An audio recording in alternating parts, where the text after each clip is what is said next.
Hi, this is Grammy from Grammy and Grandpa Read, and I have a book for you today called Thomas and the Naughty Diesel. This is a Thomas and Friends book, and the author is Reverend W. Awdry.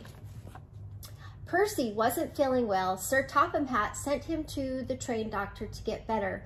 I shall have to borrow another engine while Percy is away, Sir Topham Hatt said. The only engine the other railroad could spare was Diesel. Thomas the tank engine remembered how Diesel had caused trouble the last time he came to the station. You've come to help, Thomas said. So no tricks? Tricks? purred Diesel. I'm just happy to help you. Really useful engines again. Good, Thomas said, but he didn't believe Diesel. Diesel set out to work. He was pulling freight cars when he met Toby. Oh, Toby said, it's you. Toby remembered Diesel's mean tricks too. After you finish your job here, please pull those freight cars to the harbor, said Toby. He wanted Diesel as far away from him as possible. Thomas and Toby made it clear to Diesel that they would not stand any nonsense. No making up stories or causing trouble, Thomas said. Yes, Thomas, Diesel purred. I understand, Thomas. The freight cars knew that Sir Topham Hatt had sent Diesel away for troublemaking in the past. Let's have some fun with him, laughed the freight cars. There's naughty Diesel, they called. Diesel could feel his temper rising.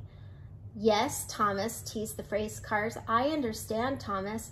Grrr. Diesel roared, I'll teach you. He gave the freight cars a great big push. Crash! Diesel pushed the freight cars right into a fence and broke the wood and upset the freight cars upset freight cars were everywhere. Grrr, Diesel growled. Any more teasing and I'll squash you flat. Sir Topham Hatt was very angry at Diesel. You're going back to the railway as soon as you're finished with your work, said Sir Topham Hatt. Diesel was sad that Sir Topham Hatt was angry with him.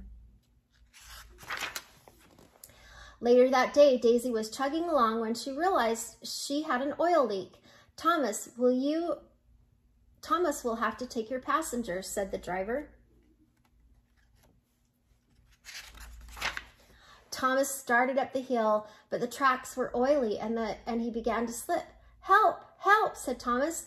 Thomas could not stop his heavy train from pulling him downhill. Suddenly, Clarabelle's back wheels rolled right off the track into the mud. Serves him right, Diesel said when he heard about Thomas, but Diesel felt ashamed. Thomas needed help, and Diesel was the closest and strongest engine on the line. I'm coming, Thomas, Diesel called.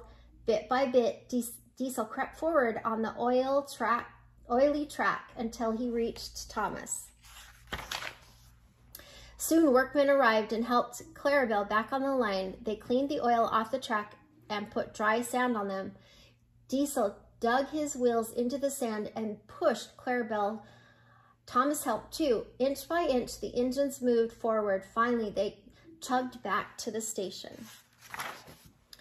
Thank you, Diesel, said Clarabelle. You were great, Thomas said. And even Sir Topham Hatt was proud of Diesel because he had rescued Thomas and Clarabelle. Everyone hoped Diesel would come back again. Diesel hoped so too. Oh, I like this story because it shows that even sometimes when you do something naughty, you can change the way that you do it. And you don't have to be like that. You can be helpful and good. I hope you like this book. Please subscribe to our channel and like the video.